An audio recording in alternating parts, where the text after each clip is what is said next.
the push button problem, selecting appropriate controls for state-dependent mode interfaces. I'm Robert Goggins, that's my class, and that's my email address.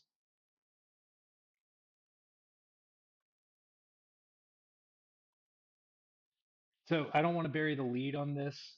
The bottom line is going to be that switches are a better choice than push buttons in system where the modes are state dependent and the system uses transition states. We'll go into more detail on what those mean, but users should know what a system will do when they push a button.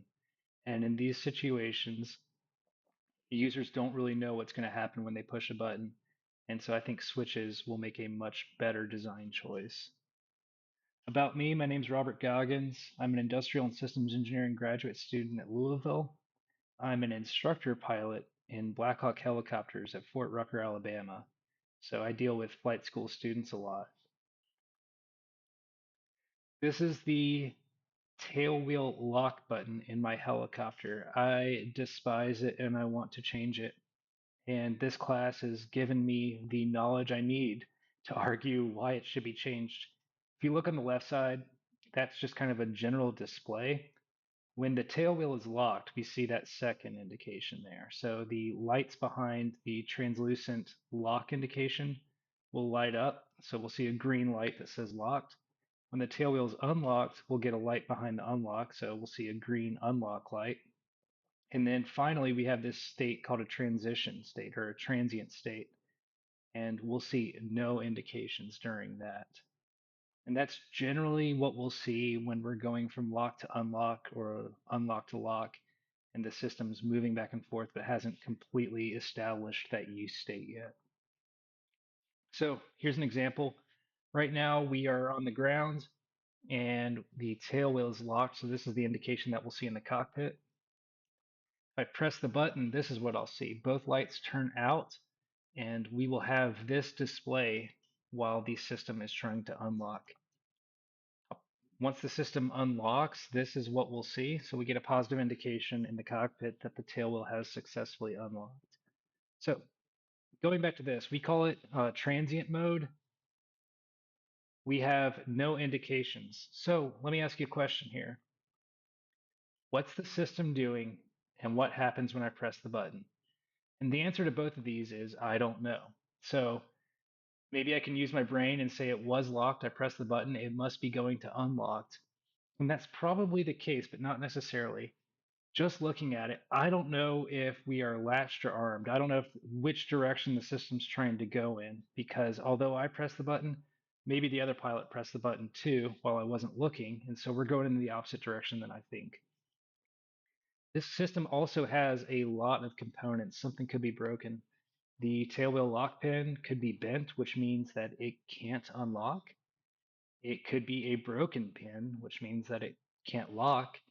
And there could be a burnout light bulb. Maybe the light bulb behind the lock indication is burnout. It's locked right now, but I can't tell because there's nothing telling me. So what we have here is display ambiguity. We have a system that's not adequately displaying its status to the user. This is Mill Standard 1472 edition hotel. If you are selling something to the Department of Defense, you have to be in compliance with this standard. It deals with all of the design choices regarding human engineering. Specifically, this is Table 1. And for the situation we just described, that is select operating condition, we have a three-way tie for first place. This standard says that push buttons, toggle switches, and rocker switches are equally good best choices, with levers and selector switches in second place. So in short, the designers of this helicopter did nothing wrong. They complied precisely with this standard, and I want to change the standard. Before we get any farther, we got to talk about a few definitions. We got to talk about the difference between a state and a mode. So the state is the activity of a system. In this situation, it would be locked or unlocked. You could have activated or deactivated. It answers the question, what is the machine doing right now? Modes are control actions. They'll answer the question, what's going to happen when I press the button? More specifically, here's some examples. States could be on and off, engaged, disengaged, low, medium, high. It's what the machine is actually doing right now.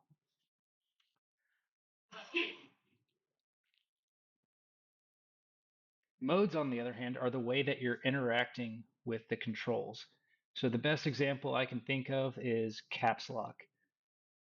If I set the caps lock on my keyboard and I type the letter E, I'm going to get a capital version of the letter E. If I turn caps lock back off, I'll get a lowercase version. That's a mode. So the controls do a different thing based off the mode that they are in. Mode errors. Mode errors are when you do something that you think is correct, but it's wrong because you're not in the mode you thought you were in. Best example there would be if you think you're in reverse and you press the gas pedal, but you're actually in drive, you would go forward. So you made an input that would be correct if you were in the mode that you think you're in, but it's incorrect because you're in a different mode. Mode ambiguity is the state that I'm in when I'm making this mistake. So I'm in the state of mode ambiguity because I don't know what is the true state. Functional modes. So in the system where the mode is dependent on the state. So uh, in this scenario with the driver, the state would be the gear that we're in, and that determines what happens when I press the gas pedal.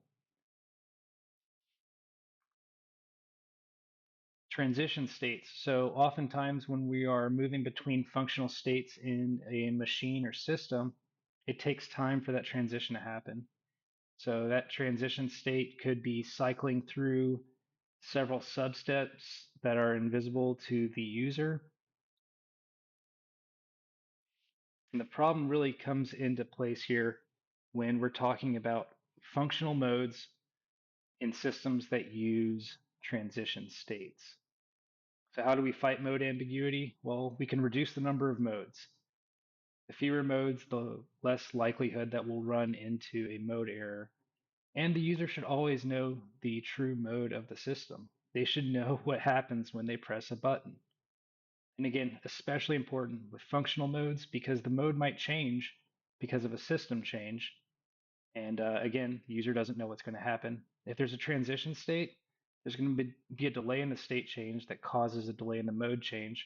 And then you get automation surprises. You get the mode changing without the user realizing it, which is going to prompt them to make mode errors. So that was a lot of terms. Let's review them. Got mode, state, mode error, mode ambiguity, functional mode, and transition state. So now we can define the actual problems with that tail wheel lock button. We have a functional mode. If the tail wheel is locked and I press the button, it's going to go into a latch state and unlock. So that button does a different thing based on the current system state. We have a transition mode, or excuse me, a transition state. So it takes time for the tail wheel to lock and unlock. And again, that leads into a big potential for mode ambiguity. Bottom line is users don't know what's going to happen when they press that button. And that poses a problem. So this is my idea for an improved tailwheel lock control. There's the previous version of it. And again, it's prone to mode errors. I have an improved solution. I have a magic device that displays the mode and reduces confusion. It's called a switch. All right, so here is a switch that you could use to lock and unlock the tail wheel. And I've got two indicator lights. One says we're in a transient mode, one says that we are in a functional mode. With zero training in my helicopter, you probably know how to lock and unlock the tail wheel using this control. So this is a further development of that concept. Note that the state, or excuse me, the mode doesn't change when the switch is in a certain position. So I know in those first two examples on the left that if I move that switch to lock, it's going to enter a armed phase and start locking the tail wheel, and vice versa on the right side. So there's no way I can make a mode error using this control. And this is a suggestion if you have a system with more than two states in transition states. So in a four-wheel drive selector, you can have a push button that works similarly to the tail wheel lock button.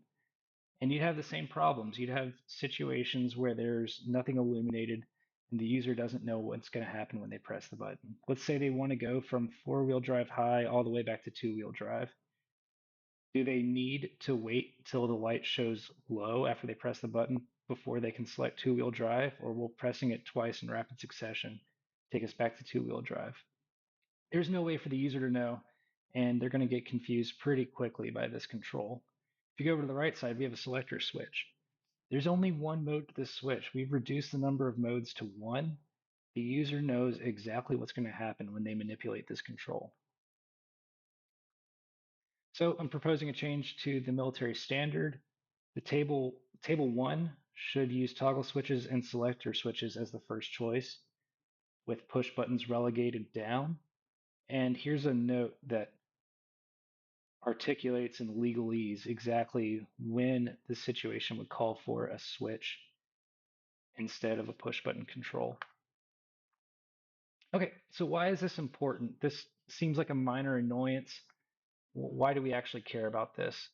Cognitive load theory tells us that we only have a certain amount of working memory, and we can use that working memory for any of three things all concurrently. We can use it for intrinsic loads. In this situation, the intrinsic loads would be all the tasks that we're doing in a cockpit, like flying a helicopter.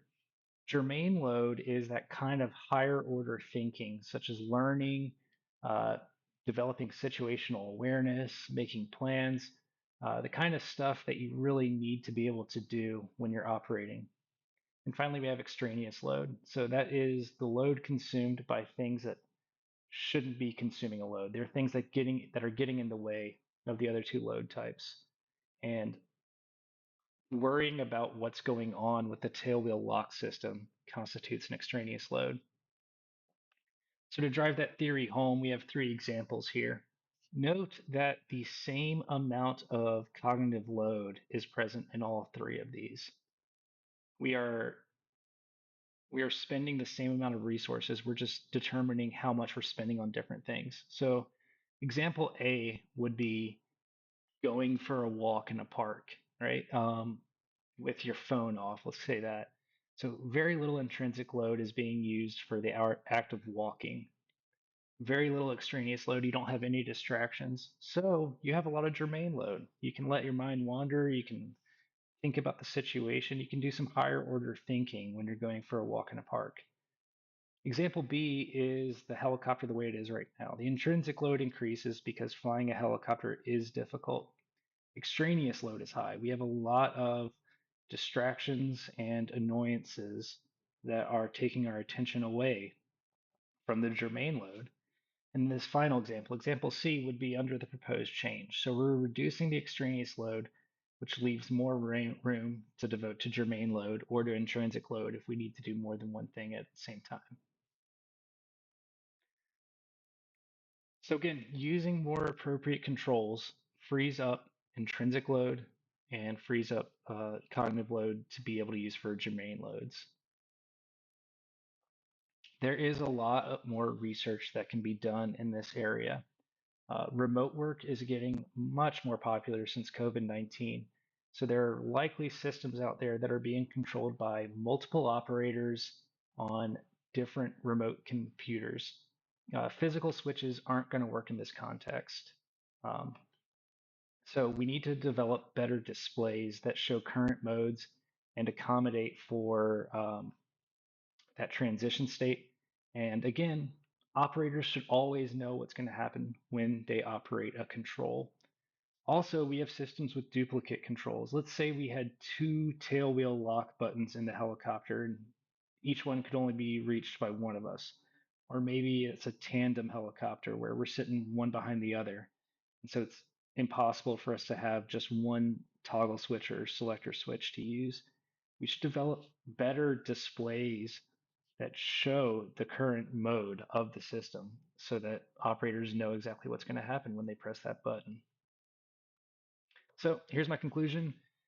In a system where the mode is dependent on the system state and transition states are present, push buttons are inappropriate controls because they lead to mode ambiguity and mode error. We can solve this problem by using switches, toggle switches if it's only two states or two modes, and selector switches if we're switching between more than two modes. We should absolutely change the regulation that allows this problem to exist. If we make these changes, we can free up cognitive load to be used for germane and intrinsic load by reducing extraneous load. And we need to do more research on systems where there's multiple controls or remote controlling, where more directly where switches would be inappropriate. But if we can use a switch, we should use a switch. Thank you very, very much. And here are my references.